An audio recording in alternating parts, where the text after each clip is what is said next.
Welcome back to campus, or at least to our virtual aspects of our campus. I hope everybody is doing well as we return to classes, staying safe and healthy. And I hope that in spite of the circumstances, you are all ready to to learn and to take on this school year by the horn, so to speak. So my name is Gisela Latorre. I'm a professor in the Department of Women's Gender and Sexuality Studies. I've been teaching there for over 13 years. And my field of expertise is art and Latin American and Latinx art. But of course, I also bring in a sort of a wealth of knowledge about the larger field of women's gender and sexuality studies. You may call me Gisela, you may call me Professor Latorre, or my personal favorite, you may call me Professor G. And so what I'm gonna do in this video is kind of go over some of the guidelines, a lot through the syllabus about my expectations for this class. Hopefully, it'll sort of clear up any questions that you may have. Because of course this is a unique semester, there's no doubt about it. Um, and so to get us started, I'll go ahead and turn over to our syllabus. And our syllabus is going to kind of guide me today, and bear with me as we transition to the syllabus. And so the syllabus is available already on Carmen. And so if you just sort of upload it, you'll be able to see this. And I wanted to start out by, of course, clarifying that this is WGSS 1110H, Gender, Sex, and Power. And generally, this is our introductory class, but this is sort of a special edition because it's an honors class. And so I've designed it in a way that provides some introductory level material, but at the same time, because you are all honor students, I have elements in the class that are designed to challenge you, that are designed for you to have deep engagement in the class. So, and I also want to say that I am the faculty honors advisor in the Department of Women's Gender and Sexuality Studies. This is not the first time I work with honor students. This is not the first time I teach an honors class. And I just have to say that it's such a pleasure working with our honor students at OSU. So yeah, this is something that I very much look forward to.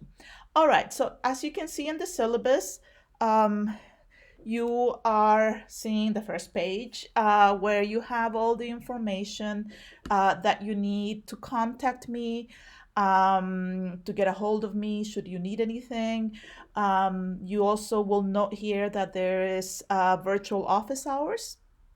And so here is the Zoom invite should you want to drop in for my office hours, which take place Wednesdays and Fridays from 3 to 5 via Zoom. All right, so going through the syllabus here, as you can see here, one of the first things that you have is, of course, the course description. What are we going to do in class this semester? And so to start out, I'm going to read a few things from the course description. I'll be ad-libbing a little bit. And so we'll move forward in that way.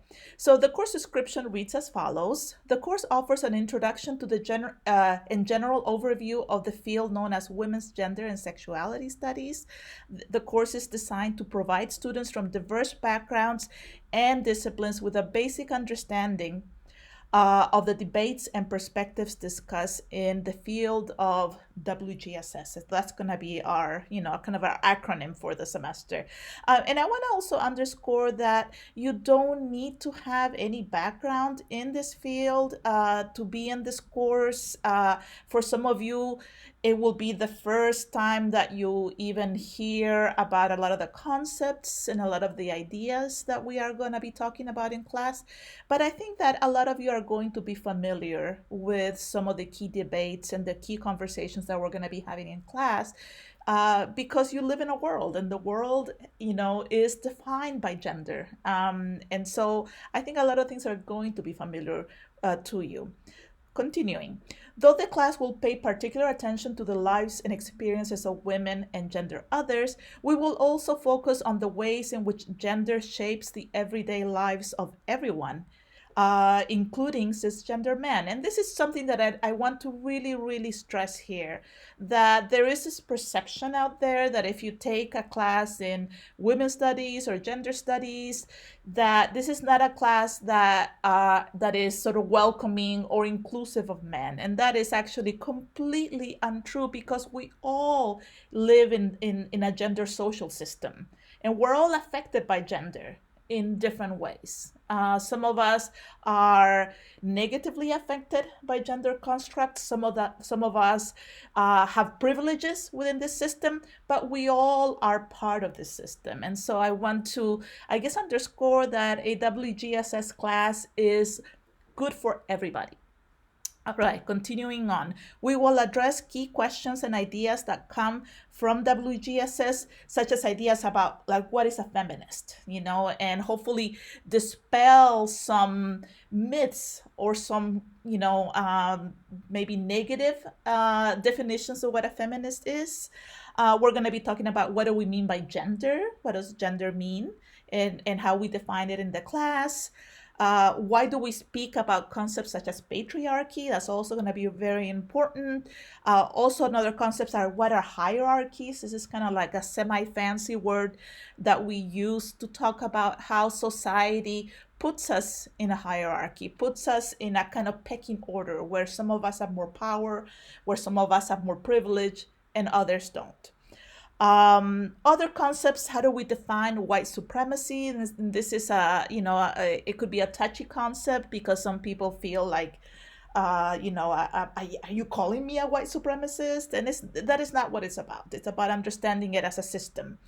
And of course, what is also really important in our class is to talk about the ways in which gender intersect with other social identities, such as race. And race is going to be super important in this class. Sexuality, which actually is not the same as gender. We're going to get to that. Or other identities, such as class or ability or disability, right? And so, for example, if you think of your own social identity, if you think of your gender, if you think of your race, your ethnicity, your social class background, all of those interact together to define your position in the world. And so we're going to be very thoughtful and very focused on that intersection. Okay, continuing. Additionally, a great portion of the course will be dedicated to how women and feminist activists as a whole have challenged inequality, oppression, and injustice. And that's really important because we're looking at how society, basically is inherently an unequal social system, right? And so we're going to be talking about how a lot of us, maybe some of you might identify with this, are, are disadvantaged, are victimized by a patriarchal system. But we're also going to be talking about how we can challenge the system.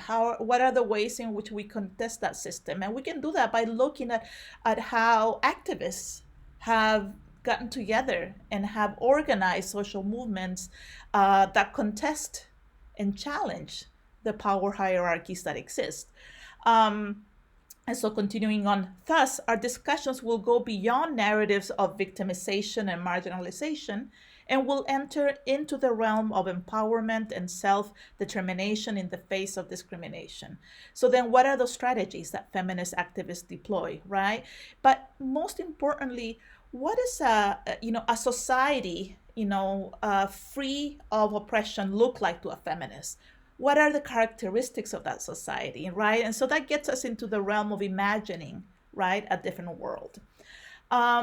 Just a few things from the description. I'm just going to be ad-libbing a little bit here, but we're also going to be challenging this prevailing idea that I think that you might be familiar with, which is that feminism is only something that is relevant or that is a viable movement only in the United States or in maybe Europe, right?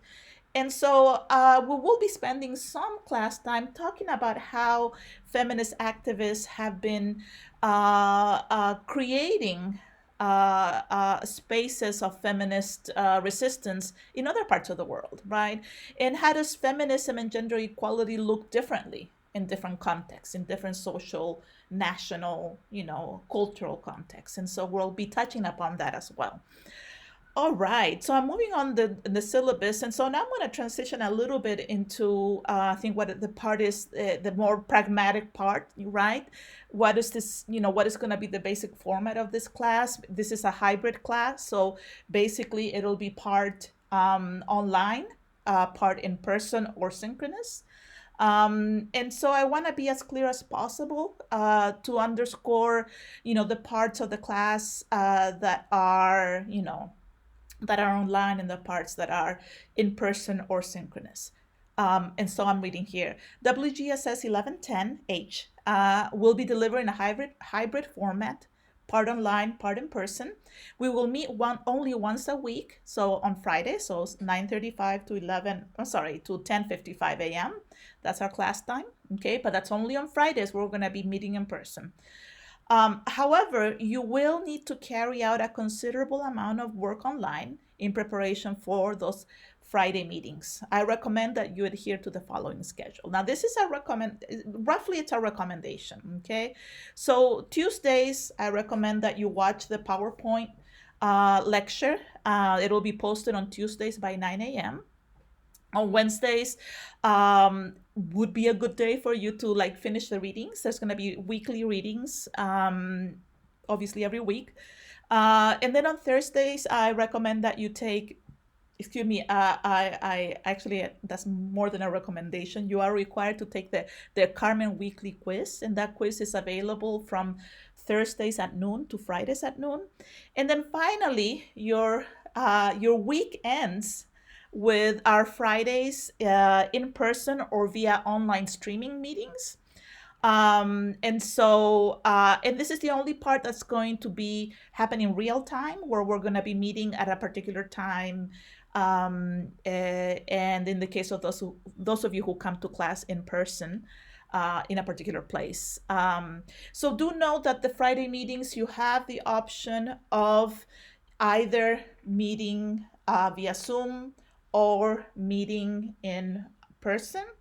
Now, while we meet in person, we are going to be adhering to all the CDC guidelines. So I'm going to be there with my mask on. All of you will need to be there with your mask on as well.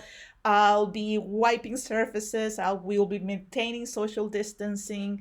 We'll be doing all those attending to make sure that we stay safe. However, you do have the option of attending in person. Attending via Zoom, because I will be live streaming the class. Okay. So now with regards to this schedule that I just showed you, or to this recommended weekly schedule, you can adjust the schedule to your needs. As long as you show up to class on Fridays, having done everything that I outlined here in steps 1 to 3, you should be fine. So in theory, you could do all the work for this class on a Thursday. I probably don't recommend it. It's a lot to take in one day, but you could do it, okay? Some technology requirements for the class, definitely reliable internet access is a must for this class, not just for the Zoom meetings, but for streaming, the videos on Carmen, all of those things. That's really important. Also, you need word processing software for assignments and tests. Basically, documents that you can upload to Carmen. So definitely things like Microsoft Word, would be important. But if you have software like Pages on a Mac that comes with a Mac, that should be fine as well. Just a few things. I think I say a few things about attending in person. So I think I already covered that. But I want to also talk a little bit about what I'm calling the Zoom attendance etiquette.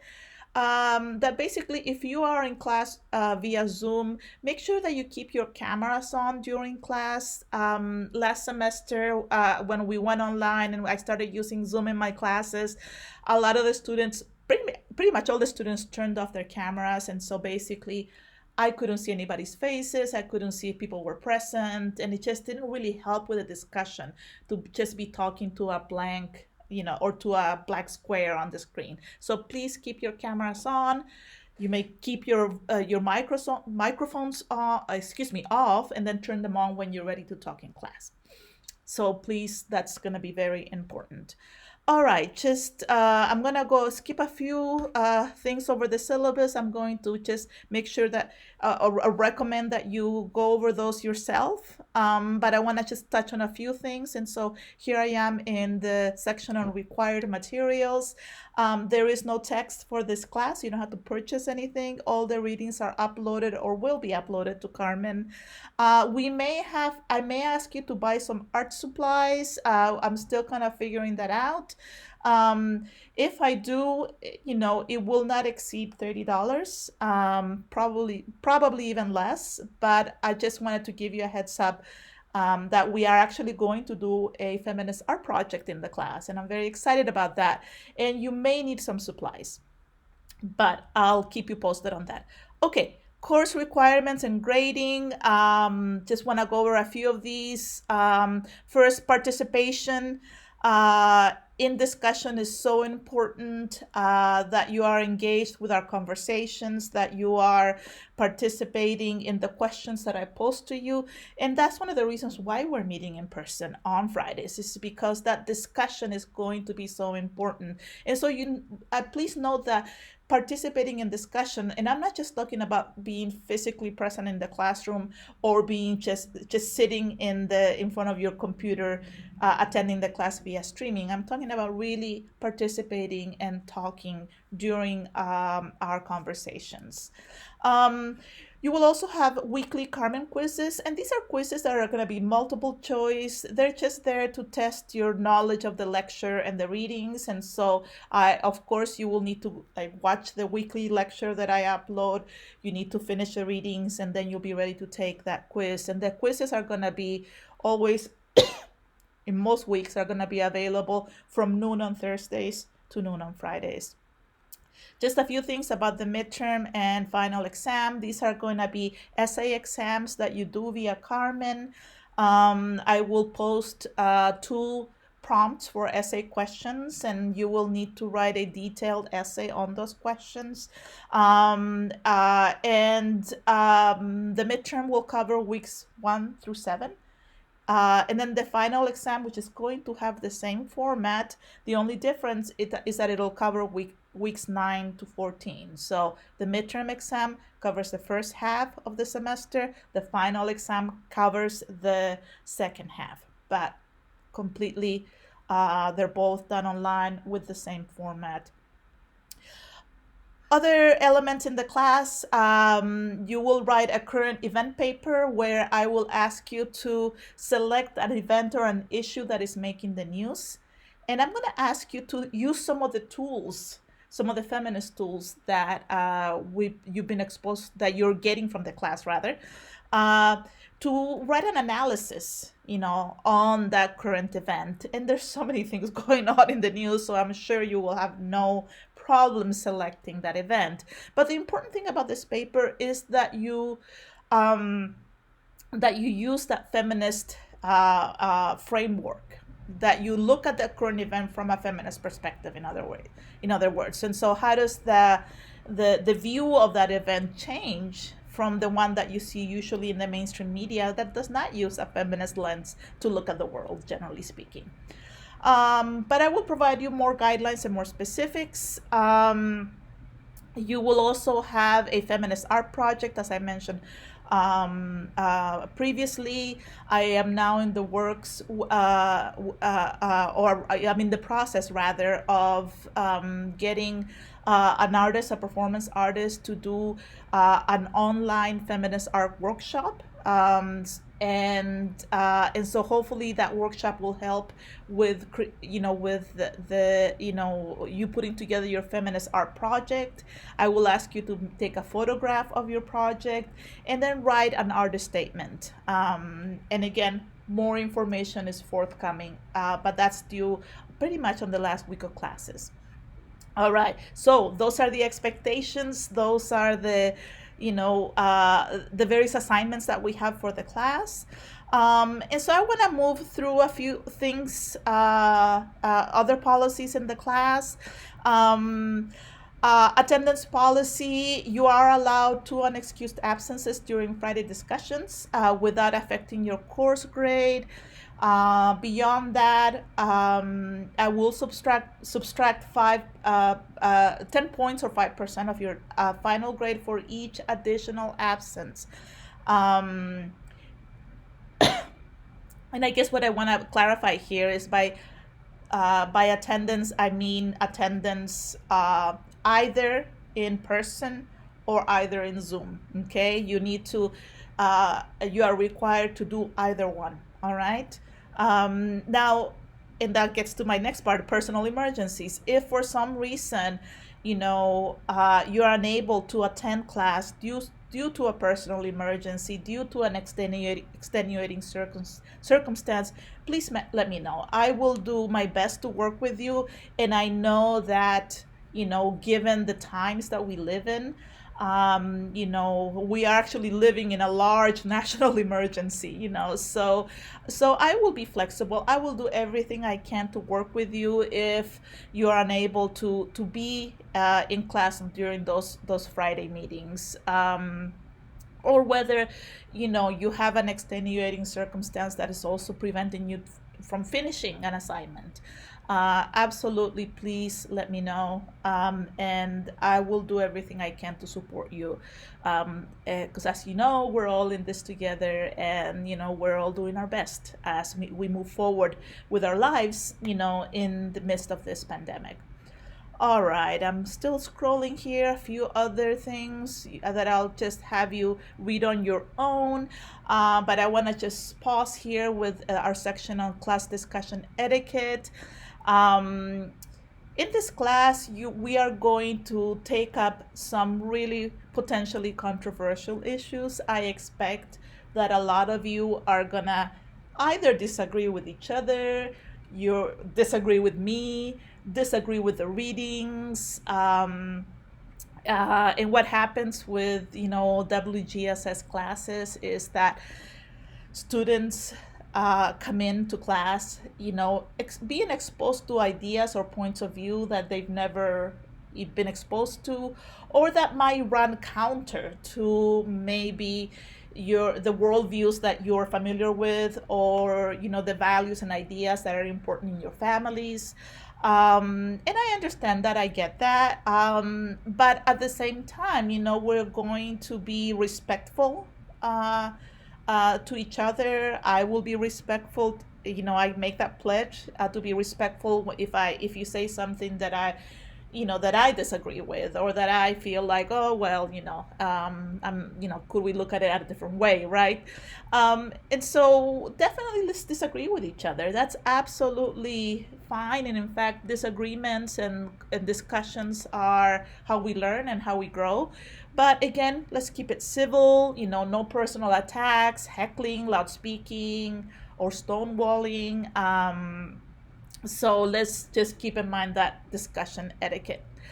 Okay, another element that is going to be important in our class is that teaching gender studies in this difficult era that we're living in. We just came out of a summer with a lot of racial tensions, with events such as the murders of George Floyd, Breonna Taylor, and others. And these are issues that a lot of times we take head on in our classes. And so a lot of times we'll be in class and we'll be talking about stuff that maybe has affected you personally. And so it might be difficult to sit through class and bring these issues up. It's gonna, we may have to take a breath and pause. It might be exhausting sometimes. And all I have to say is that that's also part of learning, getting through the difficulties, right? But I also want to make clear that a lot of the maybe the difficult issues that we're going to be talking about in class may have to do with, the current administration, the current president that's in the White House. And as a feminist scholar and as a feminist, person, um, I cannot remain silent, neither in my classroom or in other contexts, about what are the deeply disturbing elements of the policies and the discourse that is coming out of the White House.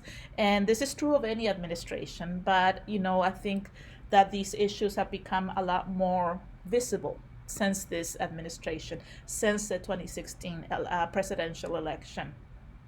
And so I want to be honest about that. I want to be honest that the class is taught from a pro-feminist perspective. The class is also, I'm going to be very open about the critiques of the current administration. Um, but I want to make clear that I'm not here to get you on my side, nor do I expect that everybody will agree with me. In fact, I welcome the differing points of view and and sort of critiques to the class and to, excuse me, and to the ideas that are presented. So, but I needed to be honest about that.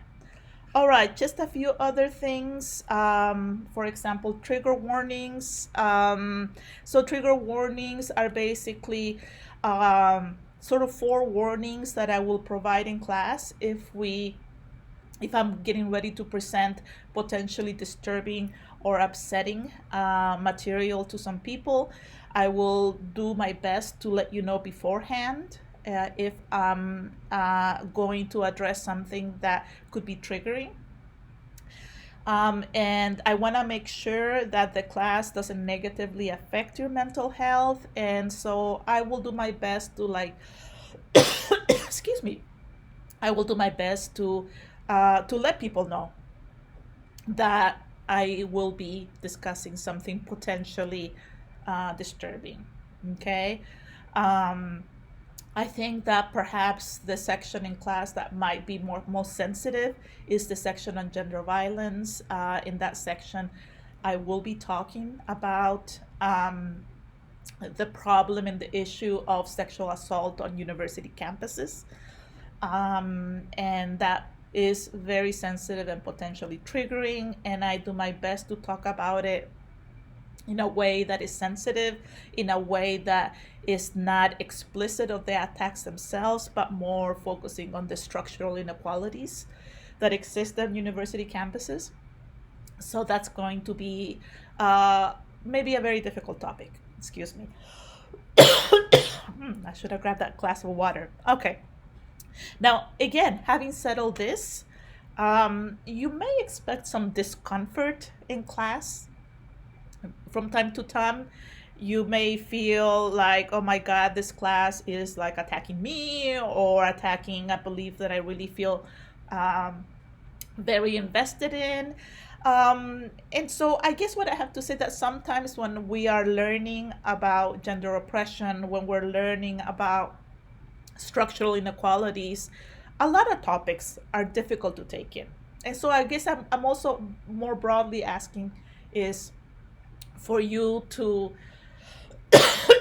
excuse me again, for you to come to class, kind of with a sense of courage, right? That a lot of times I cannot provide a safe space for you to always feel comfortable in class. I will feel uncomfortable in class as well, but that sometimes is the part of the learning process. And so I just wanted to put that out there. Okay, and so with that, I just wanted to just do a brief, and I'm going to try to keep a brief overview of the class calendar and the different topics that we are going to address.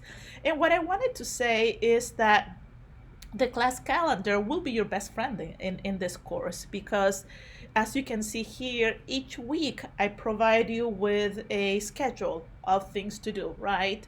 What are the different activities that you need to do before coming to class? And so use each of these little boxes I have in the class calendar as, a kind of a list of things to do for class each week. Okay.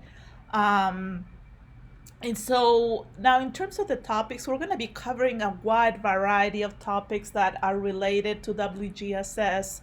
And by no means this is not an exhaustive list of all the topics that we have in our field. In fact, this class is the tip of the iceberg only, and a very small tip, I would say.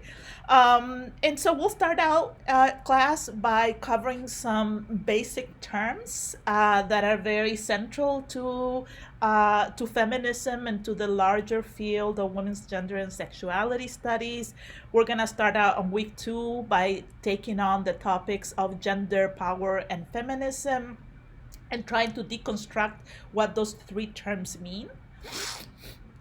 Week 3, we're going to turn to other key terms, the term intersectionality and the term privilege.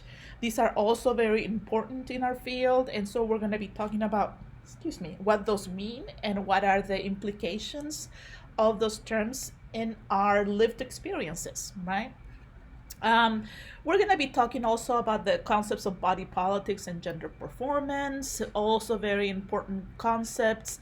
And as we move through the semester, we're going to be covering a whole bunch of other issues, histories of social movements, how have feminists engaged activism, what are some examples of that, of those movements. We're going to be talking about how women of color, in particular women of color in the United States, began to feel very concerned about the larger feminist movement in this country that was primarily led and controlled by white women. And so the women of color are basically arguing that, why is it that we as women of color are not getting included in the ranks of the feminist movement in this country, right? But it's more than just the critique. It's also the new visions, like the unique perspectives on feminism that women of color offer us are going to be very important. Now, when you have a class on feminism, you better bet that there's going to be a section on media representation, because media, whether we're talking about television, whether we're talking about the news media, whether we're talking about online cultures or social media, media is a site for a lot of a lot of the constructs that we learn about gender, right? That's a place where we're socialized into the world. And so we're going to be talking about how media represents gender and why that's important in that class. So week 8, we're going to just focus, of course, on the midterm exam. And then coming back from week 8, we're going to be talking about gender violence, and this is the module in class that is going to be very, very sensitive, and so I will be sure to provide proper trigger warnings, and I encourage any of you who feel like or who know that sitting through this class is going to have adverse health effects for you. Please let me know. I will work with you in whatever way possible to make that class or accessible to you, or to provide even an alternative assignment for that week. Excuse me.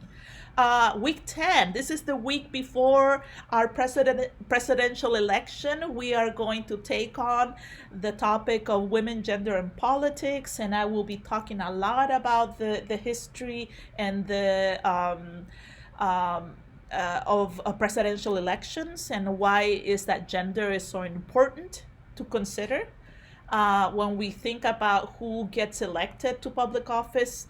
Everyone from the president of the United States to like maybe local politicians. Why is gender important? In those dynamics, and I'm sure that there's so much to talk about, because we have we have a major presidential candidate who has a woman and a woman of color as a running mate, and so I'm sure we are really gonna be having an exciting conversation only a week before our presidential election. Week 11, Chicana Latina Feminisms, an introduction to those concepts. And this is one of my own expertise in the field. And so we're going to be talking about how Chicana and Latina women in this country have affected our understanding of feminism, and what are some of the important issues, the unique issues that these particular feminists present in our society. Week 12, queer and LGBTQ lives. We're going to be introducing you to, the uniqueness and the specificity of how queer, trans, gay, bisexual individuals live. And we're going to be talking about, concepts such as homonormativity. We're going to be talking about what the word queer means, what are the implications. Those are all going to be important discussions.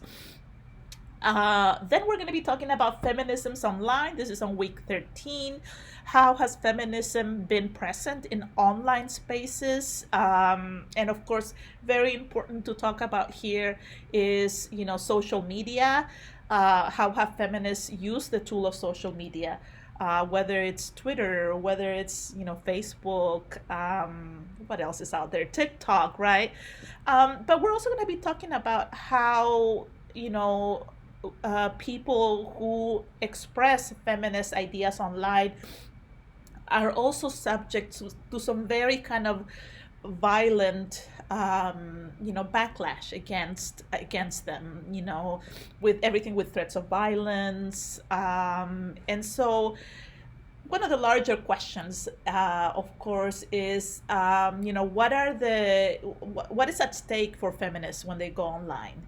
What are the risks that they're taking by putting themselves out there in the digital sphere, and how should they respond, right? And that's another important issue. And then finally, we close the semester. This is the weeks before and after Thanksgiving, when we're going to introduce you, or I'm going to introduce you to the concept of art as a feminist tool. And during that week, I'm hoping that I can organize a conversation with artist Awilda Rodriguez Lora, who is a Puerto Rican artist, who is also a feminist artist who does performance art. Hopefully, if all goes well, cross my fingers, that we will be able to have a conversation with her. And that conversation hopefully will help you with your feminist art project that will be due by the end of the semester. So basically, that is the class in a nutshell. And I just wanted to say, kind of close off this video by saying that throughout the semester, I'm going to be working closely with you to make sure that the class is as accessible as possible. I realize again that many things can happen in the semester, either at a national level or even at an individual level, because we are living in the era of COVID-19, right? And so I will be as flexible as possible. I will work with you to make sure that the class is working for you. I will demonstrate all kinds of compassion, because I know these are difficult times. And I hope that for you also, that you will show your professors, myself included, also compassion and understanding. A lot of us are teaching in ways that we have never taught before. We are trying methods that, we haven't been able to test out, right? And so some things may go wrong. We may have some glitches along the way, and just kind of cut us some slack. We're doing our best as well. And do communicate with me if something is not working in the class, if if you're struggling with something. Again, I'm happy to work with you. And so yeah, but kind of like the flip side is also true, that we're also going through this as your professors and your instructors at OSU. So keep that in mind also as you move forward in the semester. So Anyway, so here, Professor G signing off. And I hopefully will see everyone on Friday, whether I see you in person or whether I see you through the interface of the computer screen. Have a fantastic week.